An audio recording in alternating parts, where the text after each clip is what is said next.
पलवल शहर में कल 999 टेलीकॉम पर गोलीबारी हुई। इससे पहले 22 जनवरी को 999 टेलीकॉम के मालिक को धमकी दी गई थी कि यदि 1 करोड़ रुपए नहीं देंगे तो उन्हें जान से मार दिया जाएगा। इस तरह की धमकियां पलवल जिले में कई लोगों को, व्यापारियों को दी गई हैं।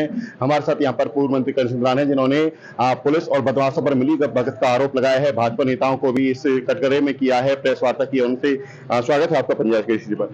क्या कहना चाहोगे, जिस तरह से कल गोलीबारी हुई, आपके साथ में है भोलू तेवतिया, इनको भी पहले धमकी दी गई थी, आप पैसे मांगते हैं, नाम लिया जाता है नीरज प्रीतपुरिया का, और ये कौन लोग हैं सब सीसीटीवी में जो आ रहे हैं, पुलिस ने अभी तक कोई खुलासा नहीं किया है, जबकि उनका कोई फेस पर नकाब भी नहीं है। शरावत साहब, मैं 25 साल हरियाणा की राजनीति में सक्रिय तौर पर रहा हूँ, विधायक रहा हूँ, मंत्री रहा हूँ। इस तरह का जंगल राज मैंने हरियाणा में पहले कभी नहीं देखा। और आज बड़ी दुख की बात है कि जो फिरौती का धंधा पलवल और फरीदाबाद में चल रहा है और पुलिस मूक दर्शक बनी हुई है, पुलिस कहीं पर भी एफआईआर तक दर्ज नहीं कर रही है। लोगों के अंदर इतना डर है कि अब तो कोई भी फोन कर देता है कि इतने पैसे भेज दो वरना तो आपके बच्चों को उठा लिया जाएगा या आपको गोलियों से भून दिया जाएगा। तो एक जो घटना कल पलवल में घटित हुई, जिसकी हम सब निंदा करते हैं, ये तो एक टिप ऑफ द आइसबर्ग है। असलियत में तो आज दोनों जिलों में, पलवल फरीदाबाद में, कितने ही लोग तो बिना पुलिस में जाए वहां फिरौती दे करके अपनी जान बचाने का काम कर रहे हैं। और यहाँ पुलिस की यह हालत है कि जो जिला पुलिस अधीक्षक हैं या पुलिस के डीएसपी हैं, एसएचओ हैं, वो पब्लिक को वो राहत नहीं देने का काम कर रहे हैं। जो नीचे के अधिकारी हैं वो तमाम रिश्वतखोरी में लगे रहते हैं।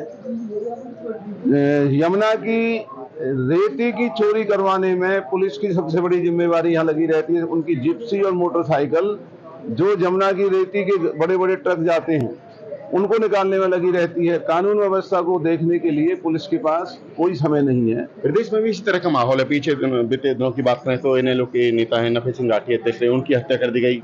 कई साल पहले विकास चौधरी फरीदाबाद में है, उनकी हत्या कर दी गई। तो क्या लगता है कि ये हत्या करने का प्रयास ही था जो 999 टेलीकॉम पर हमला हुआ है? 14-15 फायरिंग हुई है वहां पर और खुलेआम गोली चलाते हुए फरार हो गए मौके पर। ये बहुत अफसोस की बात है कि इन फिरौतियों के पीछे कौन सरगना है। पुलिस ने आज तक बयान दे करके उसका नाम नहीं लिया है। तो लोगों का ये भी मानना है कि ये काम हो सकता है पुलिस के अधिकारी और भाजपा के नेता मिल करके लोगों को डरा करके फिरौती लेने का काम कर रहे हों और नाम किसी का बदनाम करके। ये पुलिस ने जब तक ये बताएंगे नहीं कि ये धमकियां देने वाला गिरोह कौन है, कौन इसका सरगना है, वो देश के अंदर है, देश के बाहर है, वो कौन है, ये ना बताना इस शक को ज्यादा स्थान दे रहा है कि ये कोई ना कोई सत्ता से जुड़ा हुआ आदमी है या पुलिस से जुड़ा हुआ आदमी है, जो ना एफआईआर होने देता है और जबरन लोगों को डरा करके लोगों को लूटने का ये जो धंधा है उसने चला रहा है। जानकारी में लोकसभा क्षेत्र में कितने ऐसे जो व्यापारी हैं या फिर दुकानदार हैं जिनको इस तरह की धमकियां दी गई हैं? पुलिस हालांकि रिकॉर्ड सार्वजनिक नहीं करती, एफआईआर करती है तो उसको दिखाती नहीं है कि एफआईआर की गई है। इस तरह ये कितनी दुख की बात है कि एफआईआर कोई पुलिस के अधिकारी कर ही नहीं रहे। और कल की इस घटना के बाद अभी तक पुलिस ने ना कोई प्रेस कॉन्फ्रेंस की है, ना ये बताया है कि ये इस तरह का ये डर और भय बनाने वाले कौन लोग हैं, ना किसी के खिलाफ कोई कार्रवाई की है। और ये जो आपने कहा कि कितने लोग हैं, फरीदाबाद और पलवल में हजारों लोगों को फिरौती की धमकी आई है और अब तो वो फिरौती की धमकी आते ही, जैसा हम सुनते हैं, वो पैसा पहुंचा देते हैं और अपनी जान बचाने में लगे हुए। तो पुलिस प्रशासन के खिलाफ कार्रवाई करनी चाहिए। कहाँ है ये सरकार? आज हरियाणा में कोई सरकार दिखाई नहीं देती। आज जो ओलावृष्टि हुई है, कोई सरकार का बड़ा अधिकारी खेतों में किसानों के नुकसान को देखने के लिए नहीं गया है।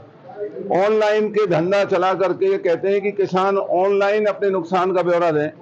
तो ये सरकार किसान विरोधी सरकार है। हम मांग करते हैं कि ऑनलाइन का धंधा बंद करके जो ये ओलावृष्टि का नुकसान है, पटवारियों को सरकार आदेश दे, वो खेतों में जाएं और वहां खड़े होकर के किसानों के साथ मिलकर के उस नुकसान को वहां पर अपने किताबों में दर्ज करें और सरकार तुरंत तौर पर 50,000 रुपये कम से कम एक किसान को जो नुकसान हुआ है उनको आपदा के तौर पर उन्हें देने का काम करे। आड़ती एसोसिएशन के जिला प्रधान हैं गौरव तेवतिया आपके साथ हैं, आपके संज्ञान में इनको भी इस तरह की धमकी दी गई? जो गौरव तेवतिया जी हैं, इनको धमकी आई है। पलवल में हमारे ओमवीर सरपंच हैं, आमरू गांव के, उनको धमकी आई है। यहाँ कैंप के लड़कों को धमकी आई है, शहर के कई लोगों को धमकी आई है, फरीदाबाद में बहुत लोग हमसे मिलते हैं। लेकिन सबसे बड़ी दुख की बात है कि पुलिस प्रशासन का कोई देखभाल करने वाला ना अधिकारी है ना सरकार। पुलिस की मर्जी है, वो भाजपा के इशारों पर ही कार्रवाई करते हैं और FIR भी दर्ज नहीं करते। ठीक है, धन्यवाद। आप क्या कहना चाहोगे गौरव जी, किस तरह से आपको धमकी दी गई, क्या कहा, कॉल कैसे किसकी आई, कितने पैसे मांगे आपसे? लगभग अक्टूबर में आई थी, मेरे से 20 लाख की डिमांड की थी। नाम बताया था अपना ही खुद, नीरज फरीदपुरिया। उन्होंने कहा था कि अगर या तो अपने 20 लाख का इंतजाम कर लो। मैं उसे वैसे ही सिचुएशन में टाल गया था उस टाइम पर पुलिस को सूचना दी इसकी लिखित मैंने कार्रवाई बात दी 2 दिन बाद। उसमें मेरे हमारे पुलिस वाले ही हैं जानकार, उनसे बात की थी कि मैंने ऐसे ऐसे हुआ है। उन्होंने कहा कि आप एक बार एप्लीकेशन दे दो। मैं एप्लीकेशन दे गया। उस टाइम के SHO ने कहा था कि ये तो होते रहते हैं, आते हैं, तो ऐसी मजाक हो, कभी कुछ हो। उन्होंने बात टाल दी। जिस तरह से अब हमला हुआ है ट्रिपल टेलीकॉम पर, क्या आपको डर के साए में रहना पड़ रहा है कि आप जो भी हैं जैसे आप? बिल्कुल। कल मैं परसों कुरुक्षेत्र में था, कल चंडीगढ़ में। जैसे मुझे पता चला, मैंने तुरंत ही सोच लिया था कि इसकी कार्रवाई करनी है। बाकी हमको पता है कि हमें यहाँ बचाने वाला पुलिस प्रशासन तो है। सुरक्षा दी गई आपको? ट्रिपल टेलीकॉम को तो जो इंचार्ज मालिक है उनको एक कन्वेंस दिया गया था, आपको दिया? नहीं, मेरे पास कुछ भी नहीं है। मैं उस टाइम पर दी थी, उसके बाद हमने कॉल नहीं की। बाकी हमने सिस्टम, मुझे पता है कि ये हमारी कुछ कर नहीं सकते। कोई शिकायत अब देना चाहोगे फिर से लिखित में थाने में? शिकायत अब तो देनी ही पड़ेगी, जब ये इतना बड़ा कांड हुआ है। शायद हमारे साथ भी हो जाए ऐसा भी, और ऐसा हुआ तो ये तो उस टाइम पर परवीन छाबड़ा नहीं था। 16 गोलियों में से 1 गोली लग भी सकती थी।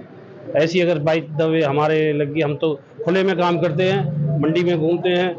अब हरियाणा एसोसिएशन की मीटिंगों में भी जाना पड़ता है, तो दिक्कत तो हो ही जाएगी, कभी भी कुछ भी हो सकता है। मेरे साथ क्या अगर मांग करते हो? जिस तरह से कानून व्यवस्था है पलवल में, क्या कहना चाहोगे? पुलिस किस तरह से लोगों की सुरक्षा दे?